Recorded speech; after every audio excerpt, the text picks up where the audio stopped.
الأصدقاء السلام عليكم. Bonjour ou bonsoir les amis. J'espère que vous allez bien partout où vous vous trouvez. En tout cas, c'est ce que je vous souhaite. Et pour le meilleur de toutes les situations.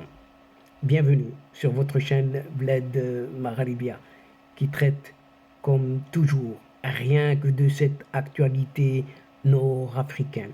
Et merci. Merci pour vos compliments, pour vos gentils commentaires, ainsi que pour vos précieux conseils. Mais abonnez-vous, abonnez-vous pour rester très informés.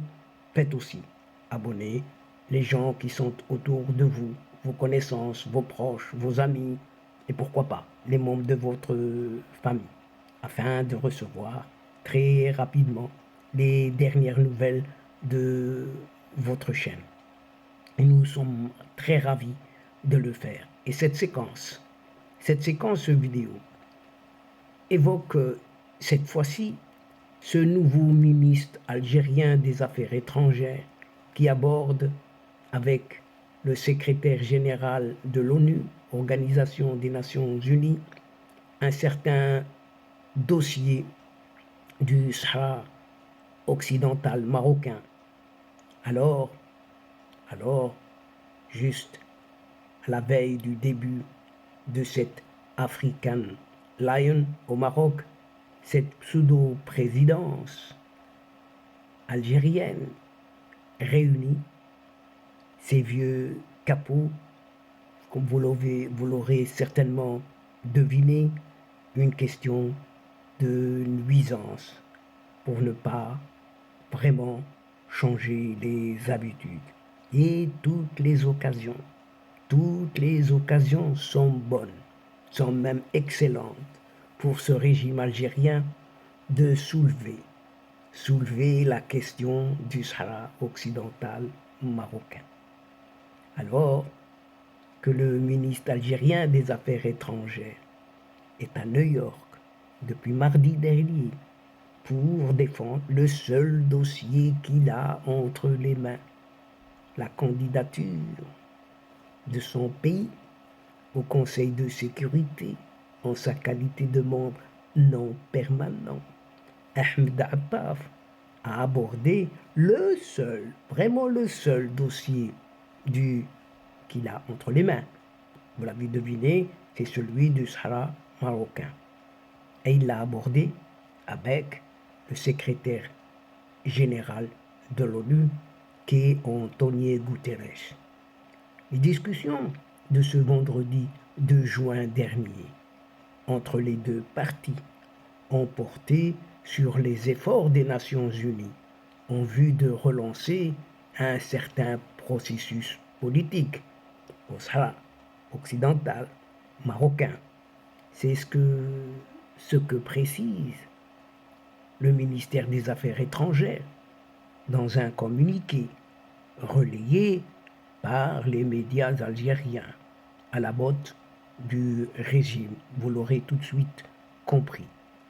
Et dans la présentation faite ce mercredi dernier à New York sur les objectifs d'une certaine candidature de cette Algérie et les priorités de son mandat au Conseil de sécurité, eh bien, Ahmed Attaf, ce nouveau ministre des Affaires étrangères, n'a pas évoqué la question du Sahara marocain, bien qu'il ait mentionné à 2 reprises, entre guillemets, des menaces pesant sur la région du Sahel.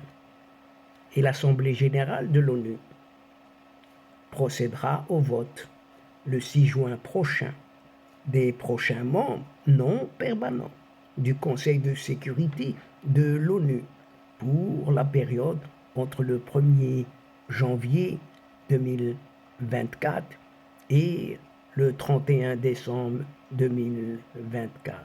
Entre parenthèses, le Maroc a été élu haut la main à la vice-présidente justement de cette assemblée de l'ONU.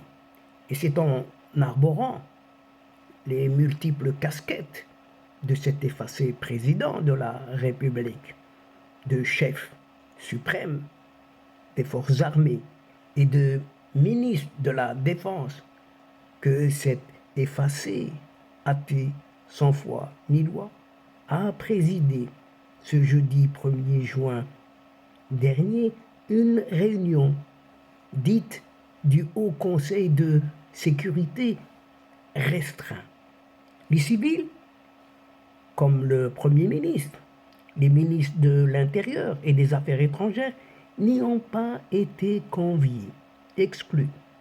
La rencontre a été consacrée à un certain examen de la situation générale dans le pays qui laisse à désirer et surtout au niveau des frontières, indique la présidence algérienne, cette présidence algérienne, dans un communiqué relié par les médias locaux, toujours à la botte du système, un système toujours écrit avec un S majuscule. La réunion, cette réunion de haut niveau à laquelle a pris part le chef des armées, comme toujours, ça va de soi, ce gérontocrate dégoulinant puant, un certain Saïd Chengriha, intervient à la veille d'un certain début sur le territoire marocain d'une certaine édition 2023 de cet exercice dénommé African Lion, African Lion.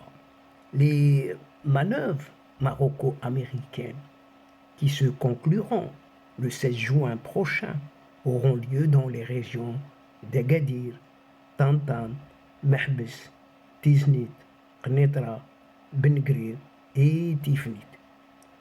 Outre cette préoccupation traditionnelle, les nouvelles en provenance cette fois-ci de la Tunisie ne rassurent guère ces capots algériens. Et pour cause, l'étape tunisienne de l'African Line 2023 a connu le déploiement sur le territoire tunisien de lance-missiles Himar. Et nous allons voir de quoi il s'agit. Puisque durant plusieurs jours, des officiers de l'armée tunisienne ont bénéficié de plusieurs séances de briefing sur les avantages de cet outil lance-missiles Himar à travers des officiers de l'armée des États-Unis. En tout cas, c'est ce que rapporte un média américain spécialisé en armement. Et juste pour rappel, un petit rappel, le Maroc a déjà commandé des lance-missiles HIMARS.